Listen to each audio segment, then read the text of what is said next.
Ozzy Osbourne has passed away. He's ascended to heaven, or he's maybe gone downstairs. I don't know, But, there it is, ladies and gentlemen. The Prince of Darkness has left us. We're going to talk about that tonight on the report from Tiger Mountain.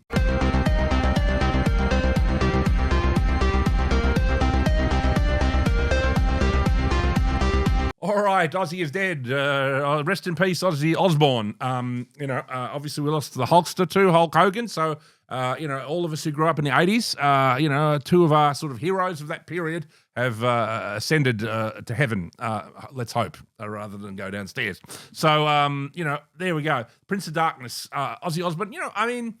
I was never a huge heavy metal fan, but, I was a fan of some of those Black Sabbath albums from the 70s. They're kind of classic works like Led Zeppelin, Pink Floyd. Pink Floyd I preferred because it was more, intellectual, and I think the musicianship was finer. And, but I did like some of those Black Sabbath albums. Pick an album like Paranoid, it was very good. And Ozzy was a colourful character, and heavy metal was an interesting kind of, how would I describe heavy metal? Growing up in the 70s and 80s like I did, it seemed to be that people who had really kind of abusive kind of backgrounds, they grew up in an abusive family, they loved heavy metal. So I don't know what was the fucking background of that, but it seemed to be anybody who had very oppressive Christian parents, their rebellion or whatever, was to be into heavy metal. Me, personally, I was into electronic music bands like Depeche Mode and all this kind of stuff. I sort of got heavy metal. I thought it was interesting, and I loved that band Ministry that started off as an electronic band, but slowly sort of moved into a kind of more metal sound by the end of the 80s, till they were producing probably the best heavy metal around. And they were using synthesizers and sampling guitars and things. So, it was a movement I was aware of, and I did like the aggression of it. I did like the energy of it, and I really liked what Ministry were doing with it. And obviously that influenced bands like Nine Inch Nails, which created, I guess, what you call industrial music, et cetera, et cetera. So Ozzy was a huge figure in all of this. And, the one thing about, heavy metal music is that it was kind of quite connected to, the right and the far right, because most people who are into the heavy metal, and also there were like bands from like, Scandinavian countries that were openly fascist or neo-Nazi. Obviously there was like Burzum and I can't remember, Mayhem, I think was the band before that. And there was some of these bands are burning churches and, murdering people and murdering each other. So, there was this whole kind of network of sort of chaos coming out of that. It was kind of interesting. To me, as a teenager, I thought that was too extreme, but it was certainly interesting. And there's a long history of kind of far-right ideas and Nordic ideas. Appearing, within heavy metal music. They're always worshipping Norse gods and, all this kind of, Viking kind of imagery. This is even within, Led Zeppelin. But, you've got albums like, even after Ozzy left Black Sabbath, you've got an album like Tyre and this kind of, Aryan kind of imagery appearing within black metal.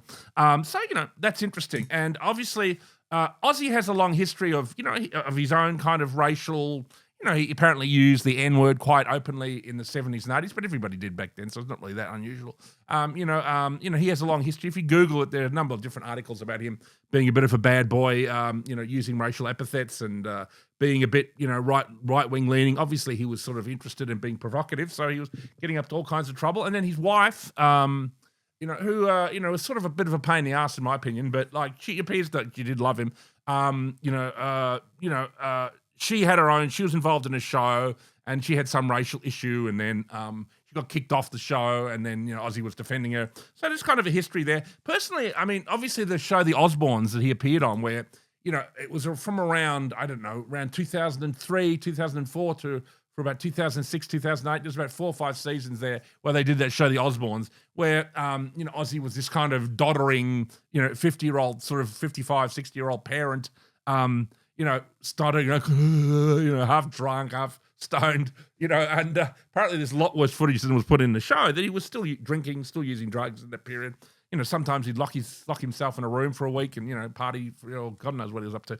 So, there it is, ladies and gentlemen. I think that was a bit humiliating for him, and, he was a legend of rock, and, I don't think it was a good idea. And I'm pretty sure that was the result of his wife, who was obviously, she was a Jewish woman who sort of pretty much took over his life. obviously most of his creativity in the 70s and 80s was his own, but as he began to sort of wane and, she became a much more powerful influence in his life and began to pretty much take over his career. And by 2000, she'd taken it over completely. And, I think he should have focused on, his music. But, I thought that show, even though admittedly it's funny and I watched some of it, but I think it was sort of humiliating and humiliated Ozzy. And, it was certainly against his image as the Prince of Darkness. He was the Prince of Stupidity in that show and the Prince of kind of, Zoloft or something. And, it's like, it's just crazy. But, he did do another album with Black Sabbath called 13 where Rick Rubin, I think that's kind of more what, Rick Rubin did those great albums with Johnny Cash, those great last 3 or 4 albums that he recorded on American recordings that were very, very good. That's more, I think, what should have been focused on, the fact that Ozzy was a legend, that he did have something to say musically, and to get him together with, well, obviously his old bandmates. We probably could have got him together more than once with his old bandmates and recorded albums. And, get him together with people like the guy from Ministry. You're telling me Al Jorgensen wouldn't work with Ozzy Osbourne if he rang up? Of course he would. You think the guy from 9 Inch Nails wouldn't work with Ozzy Osbourne if he rang up? Of course he would. That's what, his stupid wife should have been doing. Anyway, she wanted to make a fool of him and just exploit him. And, I think, his career could have been handled a lot better the last 25 years. But there it is. They gave him his big send-off in Birmingham, and it was quite sad. I don't think it was quite the level of losing David Bowie, who I actually shed a tear for David Bowie when he passed away. I thought he was a really big influence on my life, and I thought, he was an incredibly influential musician. But Ozzy's not quite the same as Bowie, but he's up there, isn't he? And, obviously losing the Hulkster as well, who's also got his own issues. We could talk about that in another podcast. But there it is, Ozzy Osbourne send-off, and, I think he found God in the end. He came back to Christ. I mean, it's surprised you to know that Alice Cooper is a Christian. He's another one who was quite similar to Ozzy, who caused a lot of trouble by kind of signaling kind of satanic kind of vibes in the 70s. But, he's a Christian, even though he's got, Shep Gordon, his Jewish manager, has tried to keep him away from Christ. He's back to it. So there we go. I hope Ozzy's up there in heaven with the Hulkster causing trouble. And that's the report from Tucker Mountain this week. Thanks.